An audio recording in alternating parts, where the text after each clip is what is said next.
लग्न में यदि मतलब कि सूर्य और मंगल यदि साथ में हैं तो वो हमेशा इंसान को कई चीज़ों में अच्छा फल देता है तो कई में कुछ नुकसान भी करवाते हैं।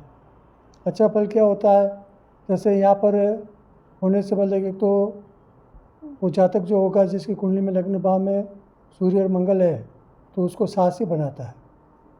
साहसी मतलब कि उसको बहुत ही हिम्मत वाला बनाता है।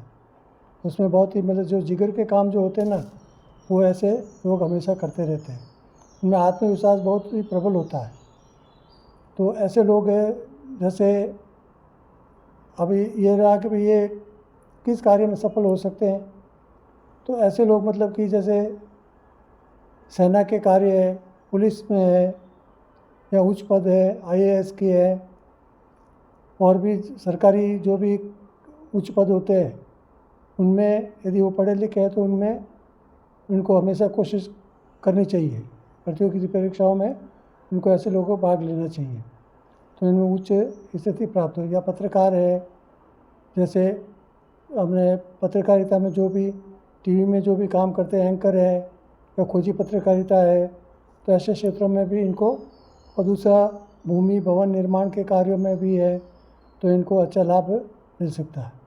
लेकिन यदि इन पर किसी जैसे सप्तम भाव में यदि कोई राहु बैठा है या केतु बैठा है तो यदि उनकी सप्तम दृष्टि यदि सीधी दृष्टि यदि उनके ऊपर है तो कई बार उनको मतलब कि वो दुराचारी भी बना देता है, अतिक्रोधी बना देता है, घमंडी बना देता है।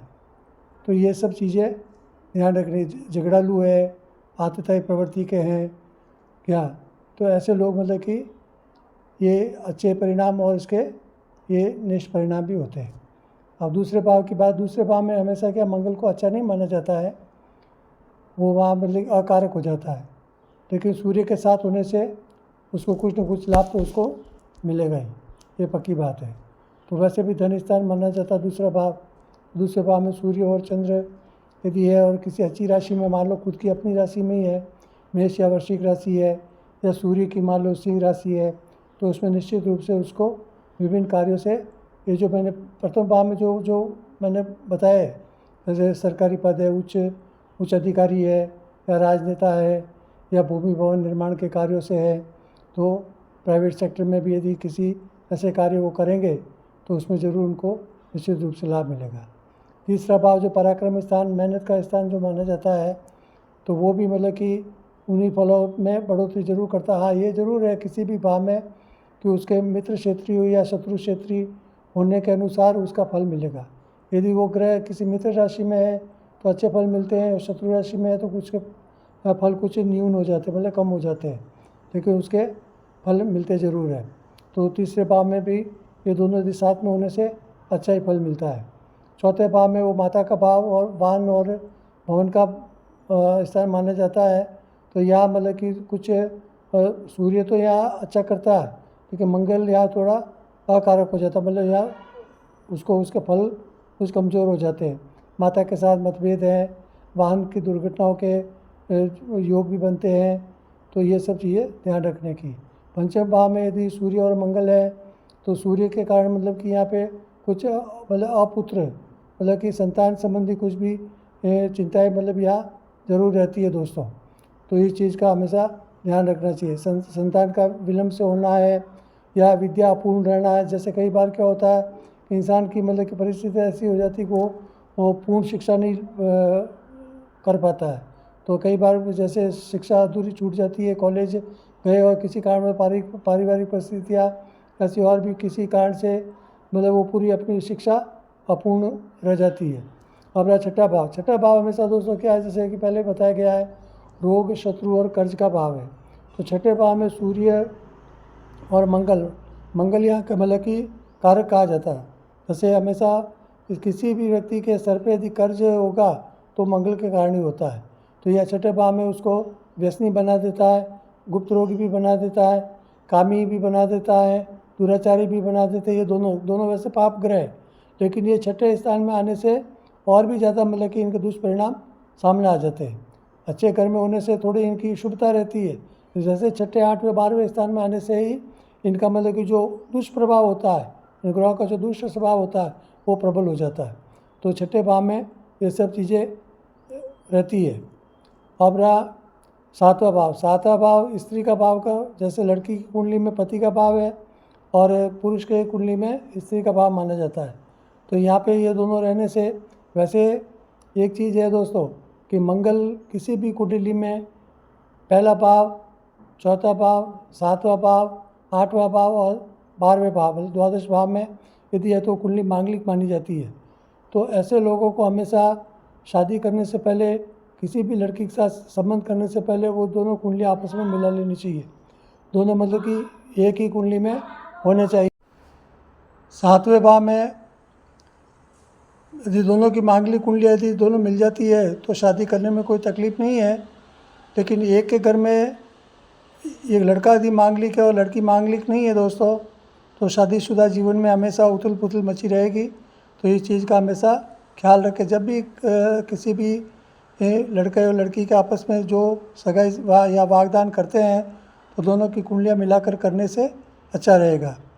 अब रहा सातवें भाव में ये दोनों ग्रह मतलब कि प्रबल है और दूसरे के घर में यदि मिलान नहीं है तो उसमें क्या होता है कि ये उसको जातक को दुराचारी, भले स्त्री हो चाहे पुरुष हो, उसको दुराचारी बनाते हैं क्या, और उसको कामी भी बनाते हैं। तो ये चीज़ हमेशा ध्यान रखने की है दोस्तों।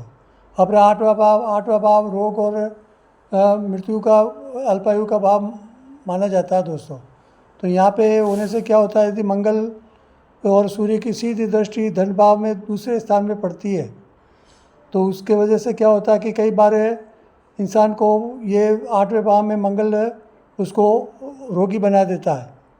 और सूर्य के कारण भी उनका मतलब कि जो जैसे बीपी है, हाइपरटेंशन की बीमारियां हैं, हार्ट की बीमारियां हैं, किडनी की बीमारियां हैं, ये ऐसे मतलब कि रोग है मतलब कि ये मंगल और सूर्य की युति के कारण हो सकता है। और उनका जो धन है इन बीमारियों में बहुत ज़्यादा खर्च हो सकता है। तो आठवें भाव में ये होने से ये चीज़ का ध्यान रखना चाहिए। नवम भाव हमेशा भाग्य का स्थान माना जाता है। भाग्योदय यदि किसी स्थान से देखा जाता है तो नवम भाव से ही देखा जाता है। तो ये जो, और ये धर्म का भाव भी है। तो यहाँ पर यदि मतलब कि अच्छी राशि में ये दोनों बैठे हैं तो हमेशा विपुल धन की मतलब कि इनके पास से इनकम हो सकती है। तो भाग्य भाव में मंगल भी अच्छा फल देता है, सूर्य भी अच्छा फल देता है। तो ये वापस इनकी सप्तम दृष्टि तीसरे भाव में पड़ती है तो ये भी इनके लिए अच्छा ही है। अब रहा दशम भाव जो पिता और कर्म का भाव माना जाता है। वैसे ये दोनों उग्र स्वभाव के ग्रह हैं तो पिता के साथ थोड़ा इनके मतभेद हो सकते हैं। तो ये चीज़ें, लेकिन इनको पैतृक संपत्ति का लाभ ज़रूर इनको दशम भाव में मिल सकता है। और धार्मिक कार्य में भी ये अच्छे मतलब के खर्च वगैरह करा सकता है। अब रहा एकादश भाव। एकादश भाव भी हमेशा लाभ का स्थान माना, जैसे दूसरा धन स्थान माना, वैसे एकादश भाव भी इनकम ऑफ सोर्स का स्थान माना जाता है। तो यहाँ पे यदि सूर्य और मंगल होने से, मंगल के प्रभाव से विशेष करके भूमि, भवन और निर्माण कार्य या ठेकेदारी वगैरह जो भी कार्य होते हैं वो मतलब कि इस भाव से लाभ मिल सकता है। 12वें भाव में यदि सूर्य और मंगल हैं तो 12वां भाव भी हानि और नुकसान का और कर्ज का भाव माना जाता है। तो ये व्यय का स्थान माना जाता है। मतलब यहाँ जो भी अपने जीवन में हानियाँ होती है वो इसी भाव के कारण और इसमें रहने वाले ग्रहों के कारण ही होती है। क्योंकि यहाँ पे जो ग्रह रहते हैं वो उसकी सीधी दृष्टि, सातवीं दृष्टि छठे भाव पर होती है और छठा भाव भी रोग, कर्ज और शत्रुता का है और 12वां भाव भी व्यय और हानि का भाव है। तो ये परस्पर मतलब कि एक दूसरे को ये पूरक होते हैं। तो इस हिसाब से मतलब कि यहाँ 12वें भाव में भी वैसे कोई भी ग्रह नहीं होना चाहिए। क्या पाप ग्रह जैसे ये सूर्य और मंगल यदि यहाँ पे हैं तो ये और भी ज़्यादा नुकसान करा सकते हैं, इंसान को कर्ज से ग्रसित कर सकते हैं, ज़रूरत से ज़्यादा अनावश्यक खर्च करवा सकते हैं या किसी भी तरह के बीमारियाँ हो सकती है।